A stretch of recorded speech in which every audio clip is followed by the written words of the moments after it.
सचिन वाजे मुंबई पुलिस का एक ऐसा किरदार है जो शुरू से ही विवादों में रहा है। 1990 में मुंबई पुलिस ज्वाइन करने के बाद वो 2 बार निलंबित हो चुका है और अब तीसरी बार सस्पेंड हुआ है। सचिन वाजे प्रदीप शर्मा और दया नायक जैसे एनकाउंटर स्पेशलिस्ट की टीम में रह चुका है और ऐसा माना जाता है कि वो अब तक 63 एनकाउंटर कर चुका है। 2002 घाटकोपर बम कांड के आरोपी ख्वाजा यूनिस की हिरासत में मौत के मामले में सचिन वाजे को मार्च 2004 में सस्पेंड कर दिया गया था। इस मामले में कुल 15 पुलिस अफसर सस्पेंड हुए थे। 1 साल बाद वो शिवसेना में शामिल हो गया।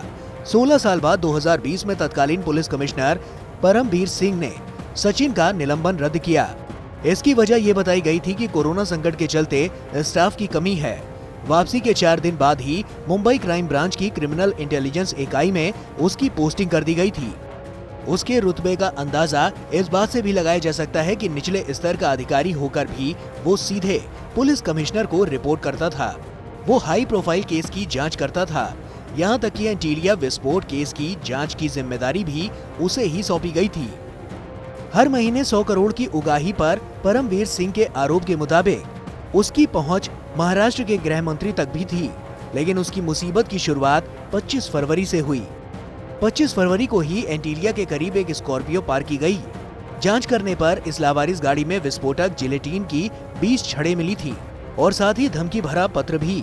इस केस की जांच की जिम्मेदारी सचिन वाजे को ही सौंपी गई, लेकिन जल्द ही पूरे मामले की पोल खुल गई और इस पूरे मामले को अंजाम देने का आरोप सचिन वाजे पर ही लगा। एनआईए ने इस मामले की जांच शुरू की और ये भी पाया कि पीपीई किट में जिस व्यक्ति को देखा गया था वो वाजे ही था। जिस गाड़ी में विस्फोट मिला था वो ठाणे के कारोबारी मनसुख हिरेन की थी। हिरेन ने दावा किया कि उसकी गाड़ी 17 फरवरी को चोरी हो गई थी और उसने इसकी रिपोर्ट भी लिखवाई थी, लेकिन उससे ठीक से पूछताछ हो पाती कि 5 मार्च को ठाणे के मुंब्रा क्रीक पर उसकी लाश मिली। मनसुख हिरेन की मौत के बाद शक की उंगली सचिन वाजे की ओर उठी। मनसुख की पत्नी विमला हिरेन ने आरोप लगाया कि उनके पति की हत्या के पीछे सचिन वाजे हैं। पुलिस में दर्ज कराई गई मनसुख की पत्नी की शिकायत से पहली बार ये खुलासा हुआ कि सचिन वाजे और मनसुख एक दूसरे को वर्षों से जानते हैं और शक के घेरे में आए स्कॉर्पियो का इस्तेमाल पिछले 3 साल से वाजे ही कर रहा था। उसने 5 फरवरी को तकनीकी समस्या बताते हुए कार लौटाई थी।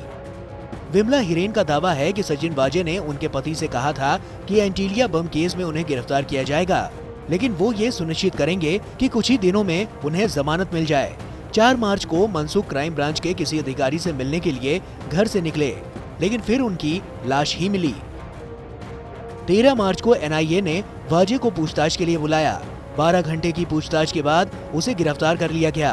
15 मार्च को वाजे को फिर से सस्पेंड कर दिया गया। वाजे पर आरोप है कि एंटीलिया के बाहर विस्फोट से लदी स्कॉर्पियो रखने की पूरी साजिश उसी की थी और इसे अंजाम भी उसने ही दिया। उस पर मनसुख की हत्या का भी आरोप है। अब तक जितने सूत्र मिले हैं सब उसके खिलाफ हैं।